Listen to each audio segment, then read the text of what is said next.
প্রিয় শিক্ষার্থীরা, আসসালামু আলাইকুম।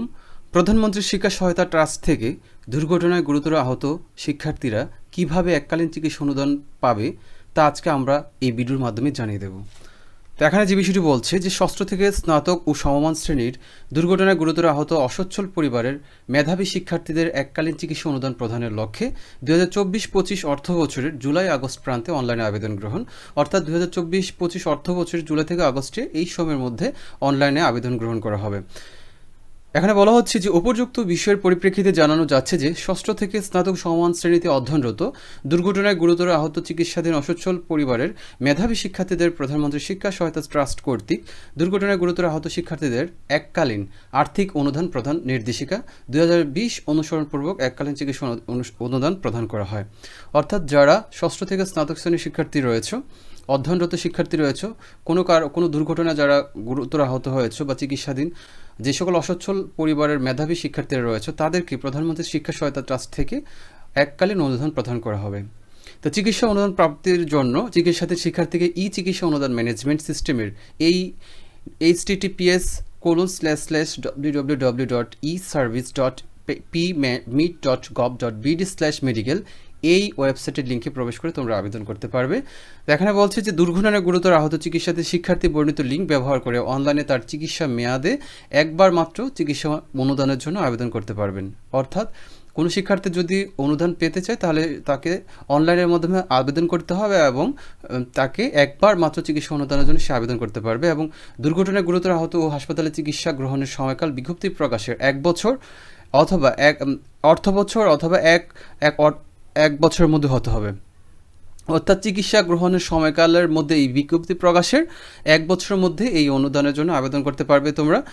চিকিৎসা অনুদানের জন্য আবেদনের ক্ষেত্রে দুর্ঘটনা প্রমাণে জেলা পর্যায়ে সিভিল সার্জন বা সরকারি হাসপাতালের চিকিৎসক বা উপজেলা পর্যায়ে উপজেলা স্বাস্থ্য পরিবার পরিকল্পনা কর্মকর্তা কর্তৃক গুরুতর আহতর সমর্থনে প্রত্যয়নকৃত শিক্ষার্থীর চিকিৎসা সনদ, চিকিৎসা গ্রহণ সংক্রান্ত প্রয়োজনীয় রিপোর্ট ও নির্ধারিত ফর্মে শিক্ষা প্রতিষ্ঠানের প্রত্যয়ন অনলাইনে আপলোড করতে হবে। তুমি যে শিক্ষা প্রতিষ্ঠানে অধ্যয়নরত রয়েছে সেই শিক্ষা প্রতিষ্ঠানের প্রত্যয়ন পত্র অনলাইনে আপলোড করতে হবে।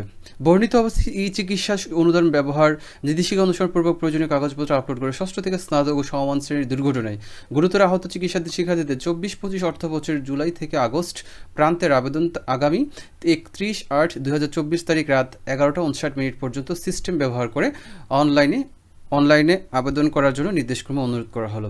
অর্থাৎ যারা তোমরা অনুদান পাওয়ার জন্য আবেদন করতে চাও ষষ্ঠ থেকে স্নাতক শ্রেণীর অধ্যয়নরত শিক্ষার্থী, তারা এই যে চিকিৎসা অনুদান ম্যানেজমেন্ট সিস্টেম এই যে ওয়েবসাইটের লিঙ্ক দেখছো সেটার মাধ্যমে তোমরা 31/8/2024 তারিখ রাত 11:59 পর্যন্ত অনলাইনে আবেদন করতে পারবে।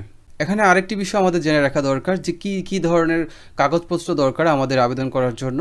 আমরা যদি এখানে দেখি যে প্রধানমন্ত্রী শিক্ষা সহায়তা ট্রাস্ট থেকে দুর্ঘটনায় গুরুতর আহত দরিদ্র মেধাবী শিক্ষার্থীদের চিকিৎসা অনুদান হিসেবে এককালীন 10,000 টাকা থেকে 50,000 টাকা পর্যন্ত চিকিৎসা অনুদান হিসেবে প্রদান করা হচ্ছে। অর্থাৎ এককালীন 10,000 থেকে 50,000 টাকার পর্যন্ত চিকিৎসা অনুদান হিসেবে প্রদান করা হচ্ছে। তো এখানে বলছে যে আবেদনের নিয়ম কিভাবে তোমরা আবেদন করবে।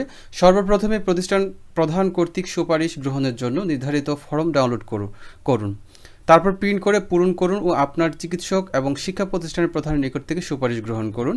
অতঃপর ছবি, স্বাক্ষর, জন্মসনদ, অভিভাবকের জাতীয় পরিচয়পত্র ও সুপারিশের কপি স্পষ্ট করে ছবি তুলুন।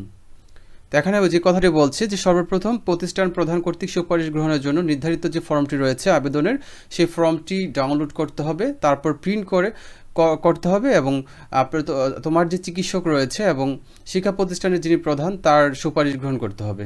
তারপর সেখানে ছবি, স্বাক্ষর, জন্মসনদ, অভিভাবকের জাতীয় পরিচয়পত্র ও সুপারিশের কপি স্পষ্ট করে ছবি তুলতে হবে। তারপর যে কথাটি বলছে যে রেজিস্ট্রেশন করুন, যদি অ্যাকাউন্ট না থাকে মোবাইলে ভেরিফিকেশন করুন, লগ ইন করুন, আবেদন করুন, ড্যাশবোর্ড থেকে আবেদন অবস্থা জানুন। অর্থাৎ যেখানে যেইটার মাধ্যমে আবেদন করতে হবে যে ফর্ম সেটার কথা এখানে বলা হচ্ছে যে ধরনের কাগজপত্রগুলো তোমাদের দরকার পড়বে যে ছবি, স্বাক্ষর, জন্ম নিবন্ধন সনদ, অভিভাবকের জাতীয় পরিচয়পত্র, শিক্ষার্থী দরিদ্র পরিবারের সন্তান মর্মে শিক্ষা প্রতিষ্ঠান প্রধানের সুপারিশ লাগবে।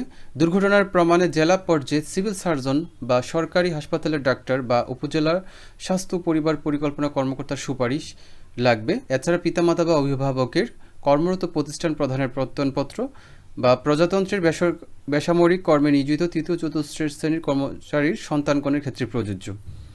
এখানে বলছে যে পিতামাতা বা অভিভাবকের কর্মরত প্রতিষ্ঠানের প্রধানের প্রত্যয়নপত্র, অর্থাৎ যদি বাবা মা সরকারি চাকরি করে থাকে তৃতীয় বা চতুর্থ শ্রেণীর কর্মচারী হিসেবে তাদের ক্ষেত্রে এই জিনিসটি প্রয়োজন পড়বে। এছাড়া আবেদনের প্রাপ্তি 3 থেকে 4 মাস পর অর্থ প্রেরণ করা হবে। আবেদন করার পর যদি নির্বাচিত হয় তাহলে 3 থেকে 4 মাসের পর অর্থ প্রেরণ করা হবে। শিক্ষার্থী চিকিৎসা অনুদানের জন্য নির্বাচিত হলে তার মোবাইলে SMS এর মাধ্যমে জানিয়ে দেওয়া হবে। তো এখানে আরও একটি বিষয় আমরা জেনে রাখি, সেটা হচ্ছে যে এখানে যে 2022-23 যে অর্থ বছর রয়েছে সেখানে যে অনুদানের সর্বমোট যে অনুদান দেওয়া হয়েছে সেটা হচ্ছে 8,60,000। তাহলে প্রিয় শিক্ষার্থীরা আমরা এখানে দেখলাম যে কী কী তোমার প্রয়োজনীয় যে কাগজপত্রগুলো রয়েছে, কী কী ডকুমেন্টস লাগবে সেটা আমরা দেখতে পাচ্ছি যে এই বিষয়গুলো তোমাদের প্রয়োজন পড়বে।